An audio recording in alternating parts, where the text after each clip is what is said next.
બનાસકાંઠાના વિભાજનનો વિવાદ વધુ વકર્યો છે। કાંકરેજ વિસ્તારને થરાદમાં સમાવાતા વિરોધ નોંધાવાયો છે। ભાજપ નેતાએ સીએમને પત્ર લખ્યો। કાંકરેજને બનાસકાંઠા જિલ્લામાં રાખવા માંગ કરાઈ। કાંકરેજ ભાજપના પીઢ નેતા અને પૂર્વ એપીએમસીના ચેરમેન અણદાભાઈ પટેલે પત્ર લખ્યો। મુખ્યમંત્રીને પત્ર લખી કાંકરેજ તાલુકાના બનાસકાંઠા જિલ્લામાં યથાવત રાખવા માંગ કરાઈ। કાંકરેજ તાલુકાના ધાનેરા અને થરાદ સુધી જવામાં 100 કિલોમીટરનું અંતર થાય છે। બેંક, ડેરી અને જિલ્લાની સંસ્થાઓ પાલનપુરમાં આવેલી હોવાથી કાંકરેજ તાલુકાના બનાસકાંઠા જિલ્લામાં જ રાખવા માંગ કરવામાં આવી છે। બનાસકાંઠા જિલ્લાના વિભાજનને લઈ વિરોધ યથાવત। કાંકરેજના થરામાં લોકો દ્વારા વિરોધ નોંધાવાયો। કાંકરેજ વિસ્તારને નવા જિલ્લામાં સમાવેશ કરાતા થરામાં લોકોએ ધંધા રોજગાર બંધ રાખીને પોતાનો વિરોધ દર્શાવ્યો છે। થરામાં સજ્જડ બંધ પાડીને ધારાસભ્ય સહિત વેપારીઓ અને સ્થાનિકો એકત્રિત થઈ બેઠક કરી। કાંકરેજને બનાસકાંઠામાં રાખવાની માંગ સ્વીકારવામાં નહીં આવે તો ઉગ્ર આંદોલનની ચીમકી ઉચ્ચારવામાં આવી છે।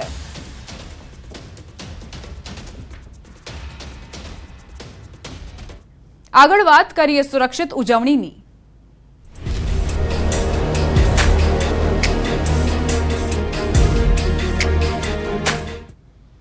કાતિલ દોરીથી સાવધાન થઈ જજો। કાતિલ દોરીથી વડોદરામાં વૃદ્ધનું ગળું કપાયું। હાથીખાના પાસે ટુ વ્હીલર પર જતા આ ઘટના બની। પતંગની દોરીથી તેમનું ગળું કપાતા સારવાર માટે ખસેડાયા। સારવાર દરમિયાન 8 જેટલા ટાંકા લેવા પડ્યા। પતિ પત્ની ટુ વ્હીલર પર વારસિયાથી હાથીખાના તરફ જઈ રહ્યા હતા અને પરત ફરતા સમયે રસ્તા પર પતંગનો દોરો આવી જતા ગળાના ભાગે તેમને ગંભીર ઈજા થઈ હતી।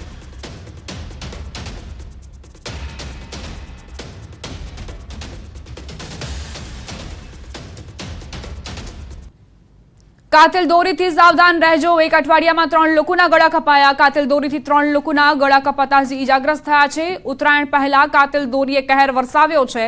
ટુ વ્હીલર લઈને જતા હોય તો ખાસ ધ્યાન રાખજો। કાતિલ દોરી ક્યારે ગળું કાપી લે તેનો ખ્યાલ પણ નથી રહેતો। ત્યારે વડોદરામાં એક વૃદ્ધા તેમની પત્ની સાથે બાઇક લઈને જતા હતા અને અચાનક દોરી ગળામાં આવી ગઈ અને ગળું કપાઈ ગયું। તાત્કાલિક સારવાર અર્થે ખસેડાતા જ 8 જેટલા ટાંકા લેવા પડ્યા।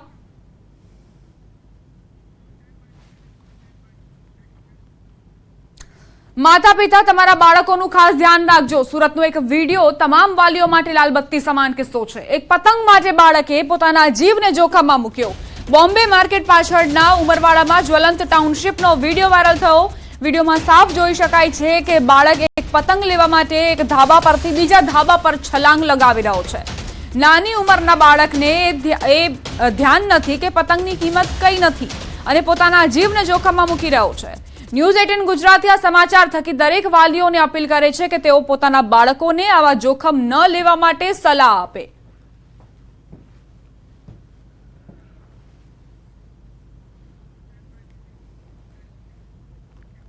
મોરબીમાં અસામાજિક તત્વો બેફામ બન્યા છે। સામાન્ય બાબતમાં રંગપરમાં આતંક મચાવવામાં આવ્યો। દુકાનદાર સહિત 2 વ્યક્તિ પર હુમલો કર્યો। ધોકા, છરી સહિતના હથિયાર વડે હુમલો કરાયો। 4 શખ્સો સામે ગુનો નોંધાયો છે। મોરબી તાલુકા પોલીસે ગુનો નોંધીને તપાસ શરૂ કરી છે। મોરબીમાં અસામાજિક તત્વો બેફામ બન્યા છે। સામાન્ય બાબતમાં રંગપરમાં અસામાજિક તત્વોએ કઈ રીતે આતંક મચાવ્યો તેના સીસીટીવી ફૂટેજ પણ સામે આવ્યા છે। છરી અને ધોકા વડે હથિયારો સાથે 4 શખ્સો સામે ગુનો નોંધાયો છે।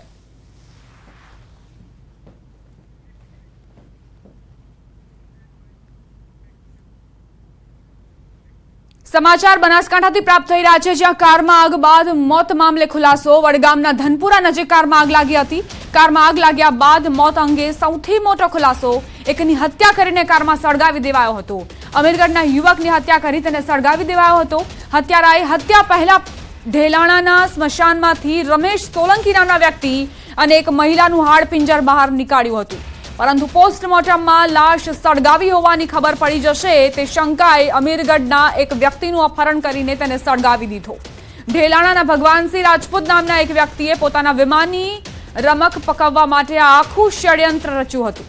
જોકે આરોપી હજુ પણ પોલીસ ગિરફ્તથી દૂર છે।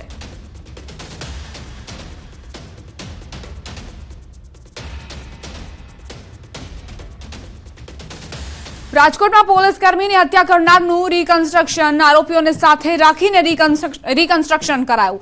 સાક્ષી પર પણ જીવલેણ હુમલો કરવામાં આવ્યો હતો। હુમલાના સીસીટીવી ફૂટેજ પણ સામે આવ્યા। રાજા જાડેજાએ સાગરીતો સાથે મળીને આ હુમલો કર્યો। મહત્વનું છે કે બેફામ રીતે બાઇક ચલાવતા પોલીસ કર્મીએ રોક્યા હતા, ત્યારે બાઇકની ચાવી પોલીસ કોન્સ્ટેબલે લઈ લેતા આરોપીઓએ છરી વડે હુમલો કરી દીધો। આ ઈજા થતા હોસ્પિટલમાં કોન્સ્ટેબલને દાખલ કરવામાં આવ્યા હતા। કોન્સ્ટેબલ ત્યાંથી ભાગવા ગયા ત્યારે તમામ આરોપી તેમની પાછળ દોડી તેમને પછાડી દીધા અને છરીના બીજા 2 ઘા માર્યા। બીજા 4 આરોપીઓએ ઢીકાપાટુનો માર મારી કોન્સ્ટેબલનું મોત નિપજાવ્યું।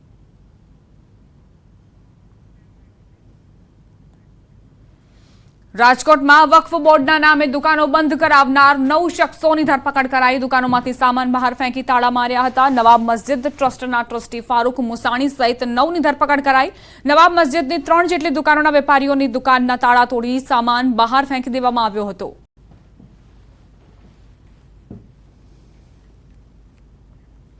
ઓડિશામાં ગેંગરેપ બાદ હત્યા કેસમાં સુરત પોલીસની મદદથી ગુનાનો ભેદ ઉકેલાયો। ગુજરાત તથા ઓડિશા પોલીસના કોર્ડિનેશનના આધારે અતિ ગંભીર ગેંગરેપના બ્લાઇન્ડ કેસને ડિટેક્ટ કરવામાં સફળતા મળી છે, અને તે પણ એક ટેલરની ચિઠ્ઠીના કારણે। સમગ્ર બનાવની વાત કરીએ તો ઓડિશાના ભુવનેશ્વર કટક વિસ્તારમાં કથજોડી નદીના કિનારા પાસેથી મૃત હાલતમાં અજાણી મહિલાનો મૃતદેહ મળી આવ્યો હતો, જે મૃતદેહ પરના નિશાનના આધારે મહિલા સાથે ગેંગરેપ કરી હત્યા કરી હોવાનું બહાર આવ્યું, જે આધારે પોલીસ દ્વારા ગુનો દાખલ કરી આ મામલે તપાસ શરૂ કરાઈ। મહિલાના હાથ ઉપરના ટેટુના આધારે પણ તપાસ કરાતા કોઈ સફળતા નહોતી મળી। આ દરમિયાન પોલીસને ઘટના સ્થળેથી લોહીના નિશાનવાળું એક પેન્ટ મળી આવ્યું, જેના પર ટેલરની દુકાનનું નામ તથા ગુજરાતી ભાષામાં પેન્ટના મેજરમેન્ટના આંકડા લખેલ કાપલી મળી હતી, જેના આધારે ઓડિશા પોલીસ સુરત પહોંચી અને સ્થાનિક પોલીસની મદદથી ટેલરની દુકાન શોધી તેના સીસીટીવીની તપાસ કરી હતી, જેમાં કપડાં સીવડાવનારની ઓળખ કરી પોલીસે 3 આરોપીને ઝડપી પાડ્યા, જેની પૂછપરછમાં ગેંગરેપ બાદ પેન્ટ ત્યાં ફેંકી દીધા હોવાનું સામે આવ્યું। આરોપીઓ મૂળ ઓડિશાના હોવાનો ખુલાસો થયો છે। આ રીતે 2 રાજ્યોની પોલીસ વચ્ચેના સમન્વયનું એક ઉત્કર્ષ ઉદાહરણ જોવા મળ્યું।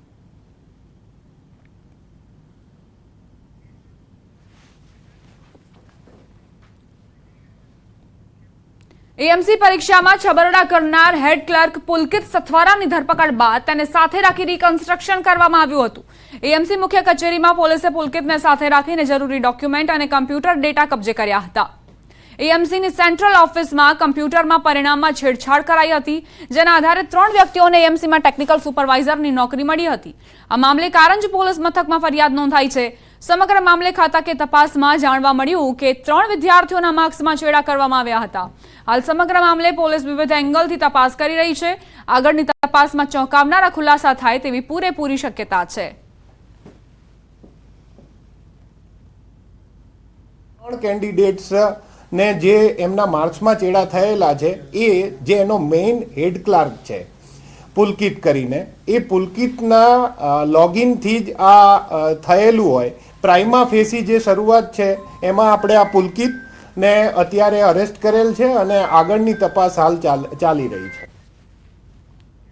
જંત્રી અંગે બોલ્યા મુખ્યમંત્રી ભૂપેન્દ્ર પટેલ। જંત્રી મામલે કોઈ ચિંતા ન કરતા, રજૂઆત કરો, સારી રીતે આપણે આગળ વધીશું। ડેવલપર તરીકે જવાબદારી સારી રીતે નિભાવો છો તો અમે સરકાર તરીકે પડખે છીએ। અફોર્ડેબલ હાઉસિંગ બિલ્ડરો ભૂલી ગયા છે। મુખ્યમંત્રીને ગુજરાતના બિલ્ડરોને ટકોર, નાના મકાનો તૈયાર કરો, સામાન્ય લોકો ખરીદી શકે એવા મકાન તૈયાર કરો, 1 BHK 2 BHK મકાન તૈયાર કરો।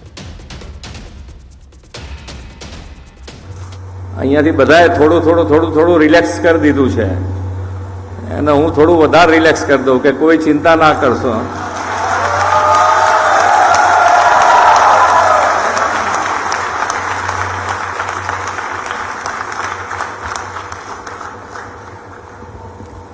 માન્ય વડાપ્રધાન શ્રી પણ હર હંમેશ તમે જુઓ કે ભાઈ સૌનો સાથ સૌનો વિકાસ, તો સૌનો સાથ અમારે લેવો જ છે।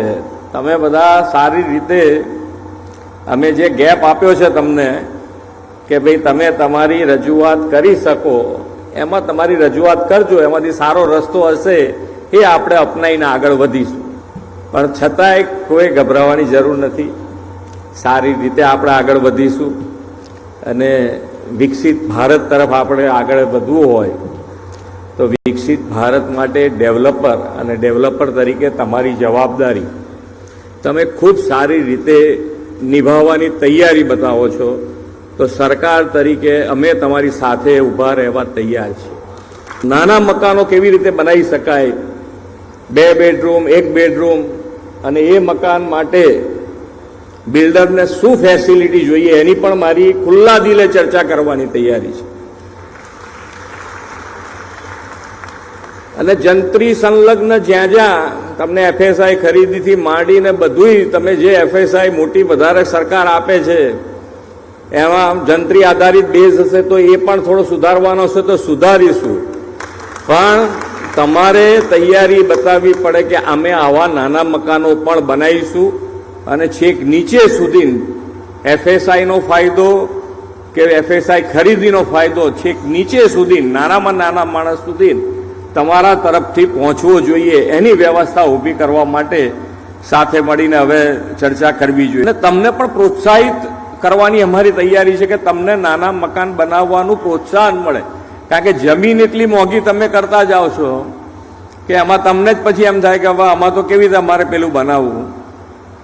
તો એના માટે થોડાક નીતિ નિયમો ચેન્જ કરીએ કે જેથી કરીને તમને પણ પ્રોત્સાહિત કરી શકાય અમારાથી, તમે એ બનાવવા માટે પ્રેરાવ. ક્રેડાઈ ગુજરાતનું શિક્ષણ ક્ષેત્રે મોટું મિશન. ગુજરાતની શાળાઓના કાયાકલ્પનો નિર્ણય લેવાયો. મિશન કાયાકલ્પ અંતર્ગત અપગ્રેડ કરાશે શાળાઓને. અમદાવાદ, ગાંધીનગર જિલ્લાની 51 શાળાઓને અપગ્રેડ કરવામાં આવશે. 25,000થી વધારે વિદ્યાર્થીઓને તેનો લાભ મળશે. મુખ્યમંત્રી ભૂપેન્દ્ર પટેલે નવનિર્માણ શાળાઓનું વર્ચ્યુઅલ ઉદ્ઘાટન કર્યું.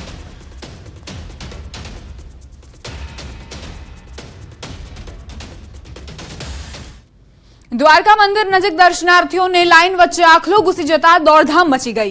દ્વારકા મંદિરની નજીક છેલ્લા કેટલાય સમયથી રખડતા પશુઓનો ત્રાસ વધી રહ્યો છે. દર્શન માટે લાઇનમાં ઉભેલા ભક્તો વચ્ચે આખલો ઘૂસી જતા દોડધામ મચી ગઈ. રખડતા પશુઓ સામે કાર્યવાહી ન થતા યાત્રીઓમાં પણ રોષ જોવા મળી રહ્યો છે. તો કઈ રીતે દ્વારકામાં રખડતા ઢોરે આતંક મચાવ્યો છે તેના વિડીયો પણ સામે આવ્યા.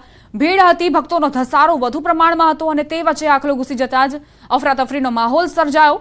વારંવાર આવા વિડીયો સામે આવતા હોય છે તેમ છતાં પણ પ્રશાસન નિંદ્રાધીન છે. કોઈ જ કાર્યવાહી નથી થતી જેના કારણે લોકોને ભોગ બનવું પડે છે. વ્યસન મુક્તિને લઈ અનોખી પહેલ સામે આવી જે સમગ્ર દેશ માટે પ્રેરણારૂપ સાબિત થઈ શકે છે.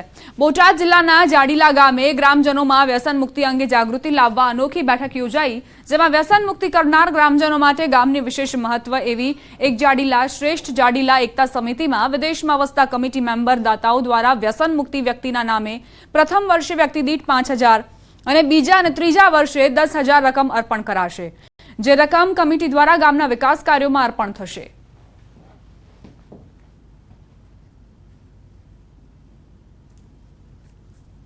વ્યસન મુક્ત એક વ્યક્તિ જો વ્યસન મુક્ત કરશે તો એ પર્સનલી એને તો ફાયદો થવાનો જ છે, એને હેલ્થનો થવાનો છે, પૈસાનો પણ થવાનો છે. અને મને ખ્યાલ છે કે લેડીઝ એના ઘરે હશે, જો વાઇફ હશે, છોકરાઓ હશે તો એને પણ આનંદ મળવાનો છે. એ સિવાયના તળજીભાઈ સુતરિયા જે છે USA, એક વ્યક્તિ દીઠ 5,000 રૂપિયા આ વર્ષે જાળીલાને ધર્માદો કરશે. એ વ્યક્તિના નામનું જેને વ્યસન મુક્ત કરી છે એના આ દિવાળીએ. અને એ જ વ્યક્તિ આવનારા વર્ષની અંદર 2026ની અંદર જો વ્યસન મુક્ત હશે તો મારાથી મોટા વલ્લભભાઈ ઈશ્વરભાઈ સુતરિયા એ 10,000 રૂપિયા જાળેલાને આપશે. વ્યસનથી ફાયદો એ હતો, એક તો પોતાના જે કઈ ખર્ચા હોય એ એના ઘરમાં રહેશે અને પ્લસ જે લોકો વ્યસન બંધ કરશે એ લોકોને પહેલા વર્ષ માટે 5,000 રૂપિયા વ્યક્તિ દીઠ આપશે અને આગળના વર્ષે 10,000 રૂપિયા, એના આગળના વર્ષે 10,000 રૂપિયા. એ અમારા ગામની એક કમિટી છે હાલમાં અમેરિકામાં, એ લોકો ત્યાંથી વ્યક્તિ દીઠ પૈસા આપશે અને બધા પૈસા અહીંયા આપણા ગામના કોઈ બી સારા કાર્યમાં વાપરવાના.